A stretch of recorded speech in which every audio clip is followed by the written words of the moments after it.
guys. Of course. Like, what did you guys expect? Like seriously, what did you expect was going to happen here? I think in these instances, right? Obviously, Trump is coming in. He's trying to do something about the illegal immigration along with the economy. I think that's basically what he ran on here, right? Then what does the opposition party basically have to say about this? We're going to make it so none of the things that you think you're going to do, right? You're going to do. But all right, let's see how this goes, guys. Either way, listen, the name of the video is Blue Cities Strengthen Sanctuary Laws, Vowing to Fight Trump Deportations at Every Single Step. All right. So the Democratic resistance to the incoming Trump administration is growing. The Oregon Attorney General is now creating a sanctuary toolkit, as they call it, to help residents refresh their knowledge of the state's relevant laws, specifically those related to sanctuary policies. California's Governor Gavin Newsom is also reportedly considering a, quote, immigrant support plan, he's calling it, to counter those deportations. The program would connect at-risk individuals and their families with community systems such as legal services and schools. Arizona Republican Congresswoman Debbie Lesko says this. Why would Democrats want to, provide a sanctuary city for illegal immigrants and prioritize illegal over American citizens? I don't get it. But they've been doing this for years. She's right completely. It doesn't make any sense. Like, why would you want the concept of criminality in your state, bro? Like, why are you fighting to keep that a thing? And then scream that you are some type of law and order, entity. How can you say that? You don't mean none of it. That's all virtue signaling. I've been in the state legislature, then in Congress, and they keep prioritizing illegal immigrants over U.S. citizens. It's a real head scratcher. I don't get it. So far, at least 6 blue cities so far have strengthened their sanctuary laws since Trump's election win. Incoming border czar Tom Homan has a simple warning for all those jurisdictions. All right, let's go. Get out of the way. But of course, some Democrats are digging in.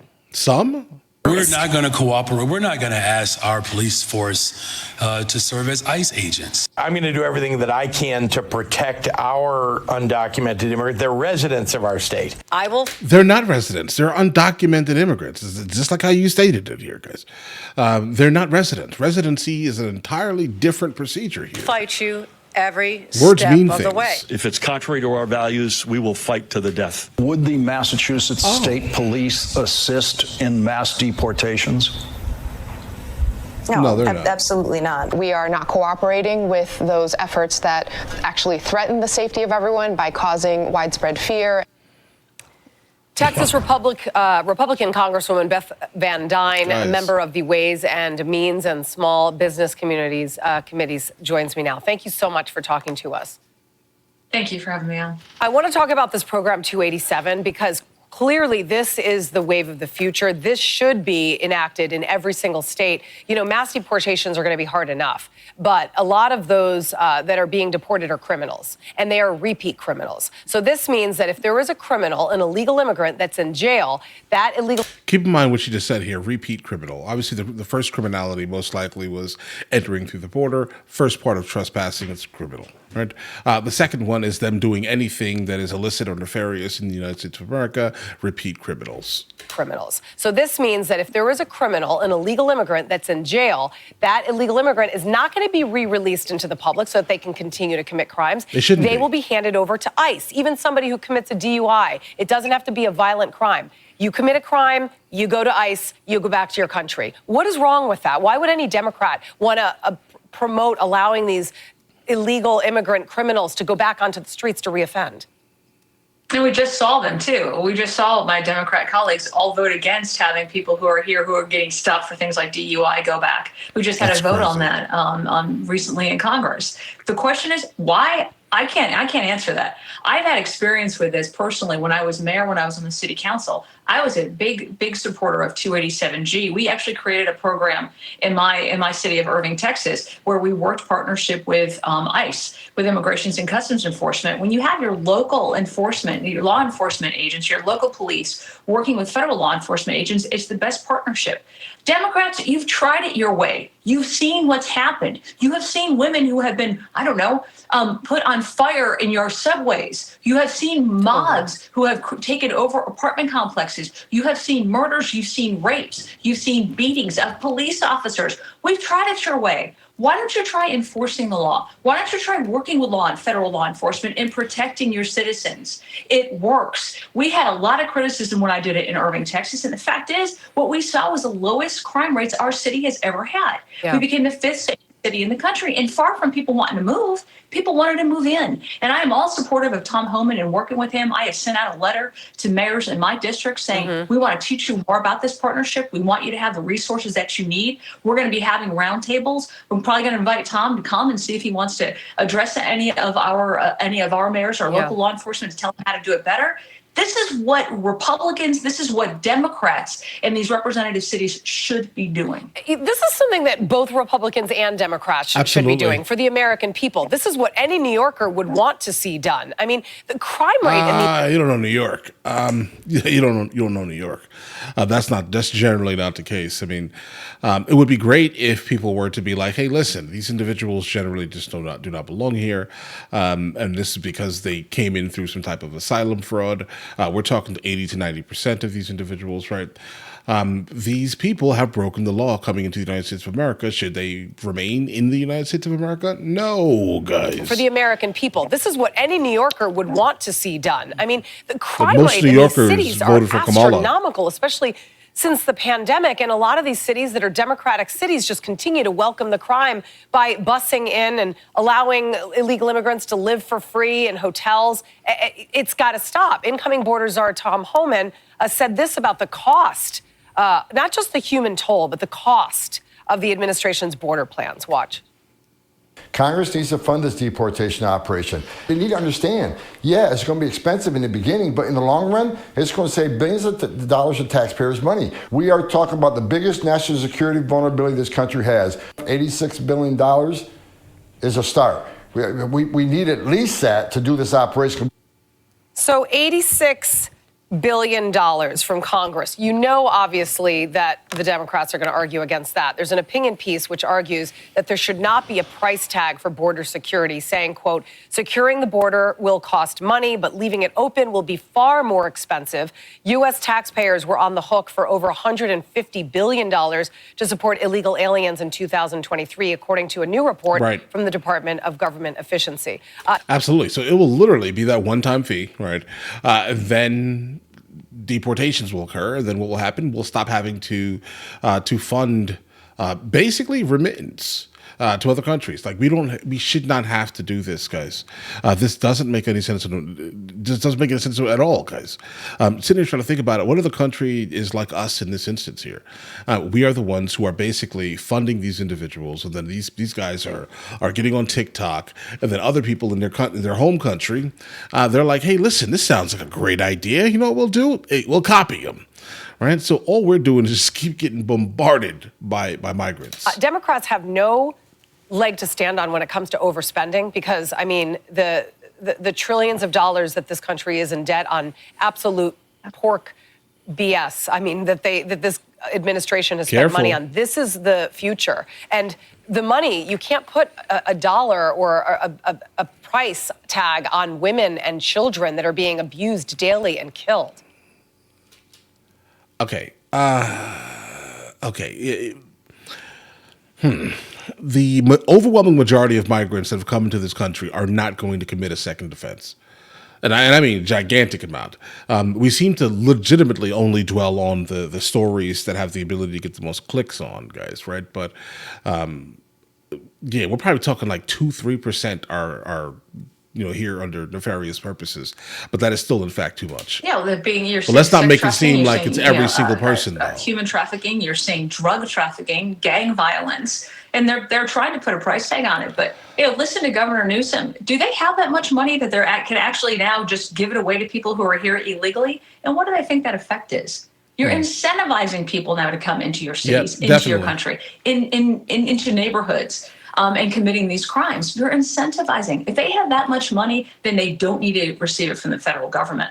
And I'll tell you, I put a bill down that if you are a sanctuary city and you're not doing your best to be able to protect your citizens, you should not be getting congressionally delegated funds. So I have introduced that bill. We'll see how much Democrat support it gets. But absolutely. It's not going to get a lot of support at all. Why? Because if you do that, then they will then in return be like, well, if you're not going to fund us, then why are we a part of this union? How about this? We'll stop paying federal taxes to you. How would you like that? Like that, it's the beginning to like terribleness, bro. We have a $36 trillion budget. We have seen hundreds of thousands of people who've been killed as a result of fentanyl deaths, because we've got all of this stuff coming in over our borders. And they are spending, Rand Paul just came out with his Festivus list. That's coming from China. Of government waste, $1 trillion is what he's estimating it at. Yep. And we are sending millions and millions and millions of dollars to other countries to protect their borders. So obviously Democrats are supporting that spend. They're recognizing the fact that you need it in other countries, but they don't respect it in our own country. Yeah. They don't deserve to be reelected. And I think it's time that the American people actually speak up, because the country she's talking about is Paraguay. That's where the federal government is basically sending millions of dollars to basically build up their border. Why? Because I guess it's like a way station between the United States and South America. A lot of these individuals are basically stopping there for some reason. And if you could actually secure that border, then obviously everything will slow down. I think in their mind, the Democrats' minds, they're basically saying, okay, well, listen, if they make it to the southern border, then they made it, we'll take them. I think that's basically what they're doing here. Is that a good thing? Definitely not, no. But the place she's specifically talking about is Paraguay. This is not going to win elections. It's not going to win over the American people. I want to switch gears here for a second here. President-elect Trump's Department of Government Efficiency is also already facing pushback from the Biden administration and Democratic lawmakers on Capitol Hill. Co-chairs Elon Musk and Vivek Ramaswamy say the goal here is to slash billions in federal spending. Now, some of their priorities include deleting the IRS, ending the Federal Reserve, and ending remote work, privatizing the mail service, among other things. Okay. Oh, wait a second. Hold on, guys. Let me go ahead and break some of this down. Some of it is crazy. Like, some of it is just like, what do you mean? Now, the IRS, pack them up right now, please. For the love, please do.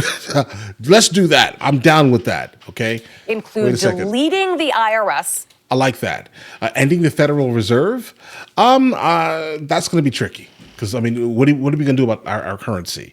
The Federal Reserve has to remain outside of the United States government, bro. It has to. Period. That's Ending not a good the idea. Federal Reserve and improving defense spending. We spend already way too much money on defense in the first place. We're spending, bro, if we were to take down 40% of what our budget is, like, I'm very fiscally conservative here, guys. So let's just start there. Improving the defense spending, we already spend entirely too much. If we were to literally cut down 30-40%, we would still be above the next country beneath us. All right. End remote work, that only basically benefits corporations. Okay. So when I hear something like this coming from this organization, it scares me a little bit. Right? Because I definitely would like for something like this to exist. But when you start talking about ending remote work, obviously they're saying it's because of commercial real estate. And the only people that are really being affected by commercial real estate are people who are excessively wealthy. They have gigantic loans for buildings. And they got these rates because of the individuals that were coming to basically also now facilitate whatever locale it is, be it coffee shops and things like that. That's the reason why a lot of corporations are trying to end the concept of remote work. This only benefits one party, and that's basically the billionaire class. Okay, so that's a little strange. And similar to this one here, improving the defense spending is just going to blow up the budget to the point where now we have weapons manufacturers are making money. What does this have to do with the American people? Okay. Ending remote work / humanitarian aid, I'm down. Privatizing the mail service, among other things. Okay, cancel a lot of small grants. It all depends. To be honest, it depends. If the grants are going for like organizations and things that basically the overwhelming majority of America does not care about, then yes, slash it immediately. Things. And while the agency could... Okay, hold on. Modernizing the federal tech, that's a great idea.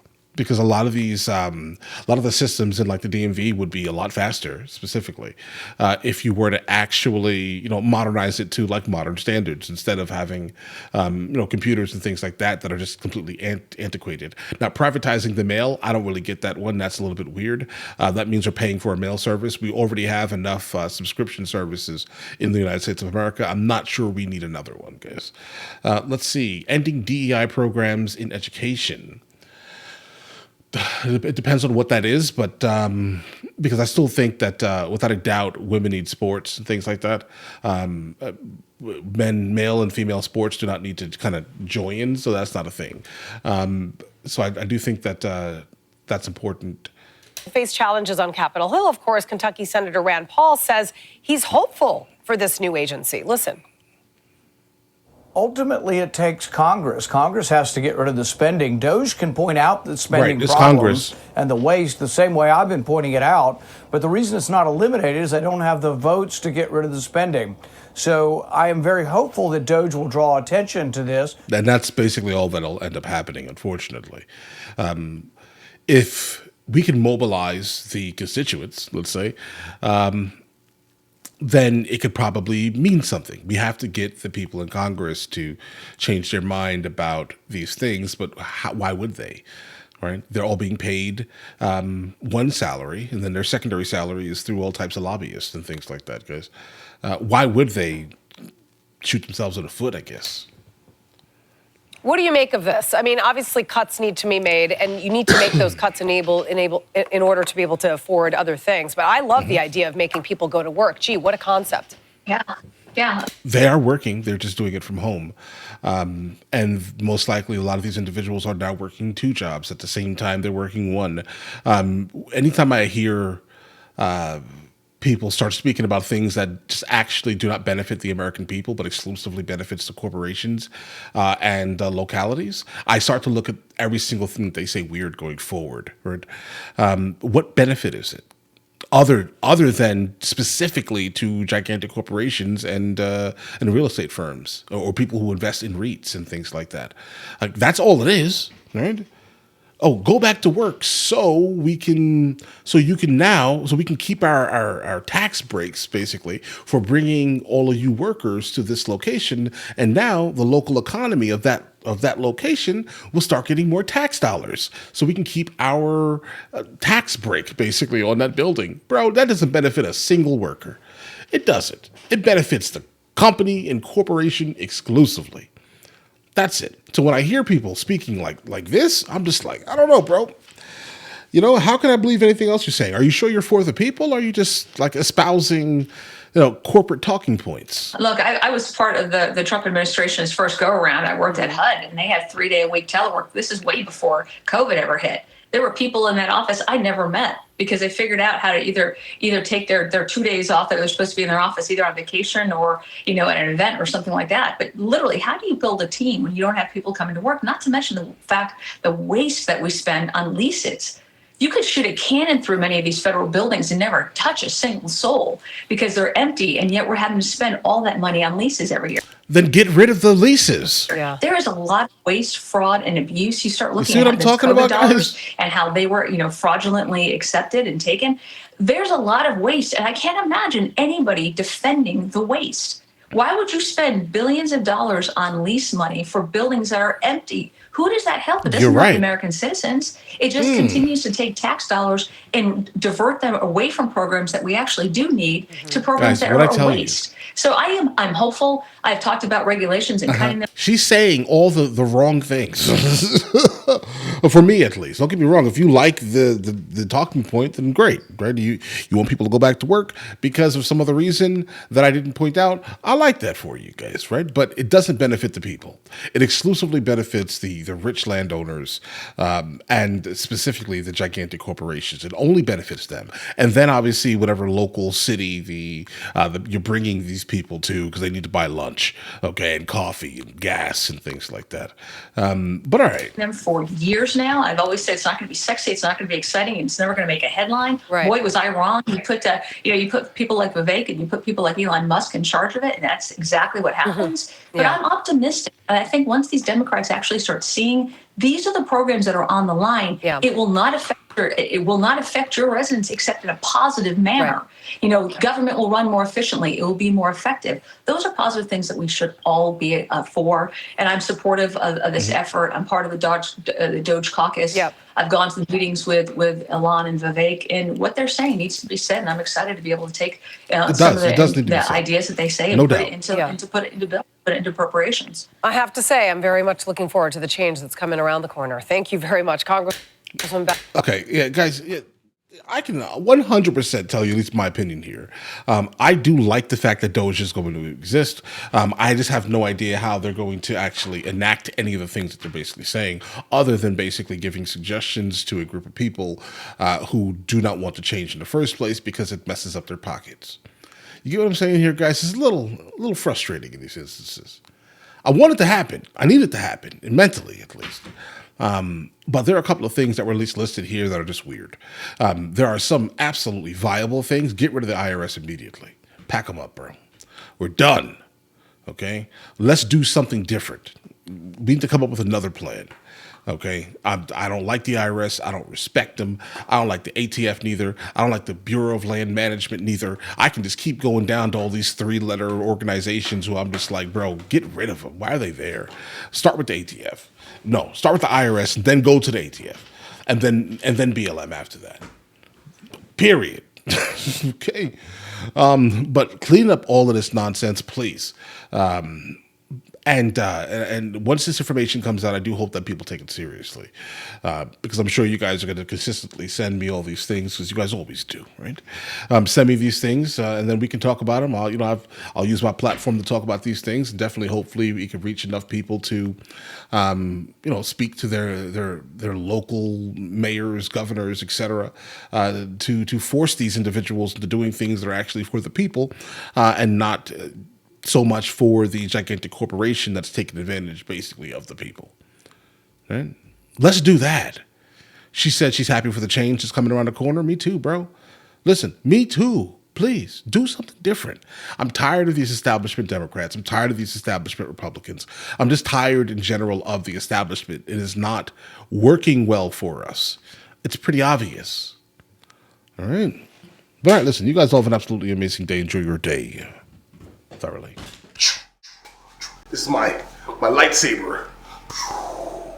Hey guys, you guys subscribe to the other channels? Logical Movie Reviews with Mr. L. Boyd, along with Mr. L. Boyd Music.